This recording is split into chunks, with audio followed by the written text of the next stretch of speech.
La troisième activité, c'était suite à la lecture de l'album Vibot, qui parlait un petit peu de la programmation et de qu'est-ce que c'était un robot pour les élèves. Après la lecture, il y avait 4 stations d'activité, dans le fond, qui leur permettaient de donner des consignes pour diriger le robot. La première station, ça va être avec le Bluebot, comme je te disais. N'oublie pas, quand tu as fini un chemin, où est-ce que tu dois appuyer pour effacer ta programmation? Annabelle? Oui.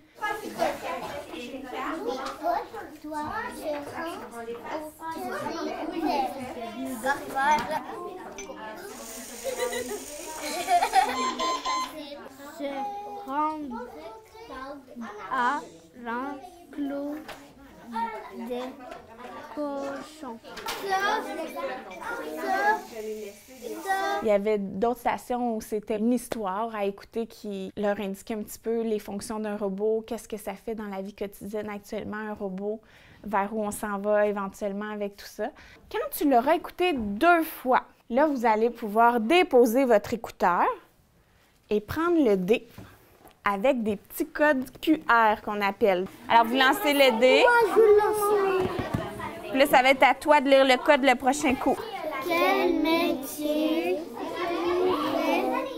disparaître chez les humains? Quel métier pourrait disparaître chez les humains? Les autobus. On va écouter la réponse du iPad. Oui, on appuie. Mathieu, tu vas pouvoir venir pour écouter la réponse? Il y avait d'autres stations pour essayer le Bluebot, mais sur iPad. Donc, moi, je t'avais dit que la première consigne, ça te disait de partir à l'enclos des chèvres. Donc, je vais placer mon petit robot à l'enclos des chèvres. Je vais réfléchir, qu'est-ce que je dois faire? Je vais monter 1, 2, 3, 4 fois. Je vais essayer si ça fonctionne. 1. Vois-tu, le chemin, il va apparaître là. 2, 3, 4. Et je vais peser sur le verre pour vérifier.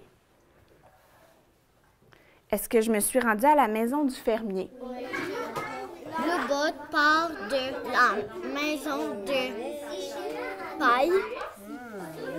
Maison de paille.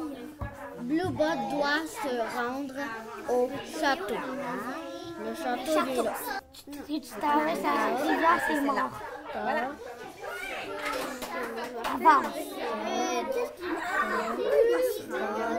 OK ou pas? Bon, OK, on essaie.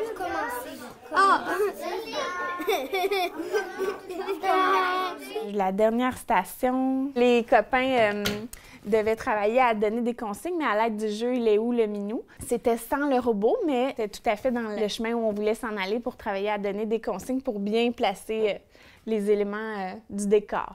Mets ton chat dessus le lit. Sur le lit. Dans le milieu. OK. Mets la couverte à droite du lit. Complètement. Et mets le coussin à gauche du lit. À bas. Oui, et voilà, tu gardes la carte. On travaillait toujours finalement à donner des consignes le plus claires possible pour diriger quelqu'un ou un petit robot.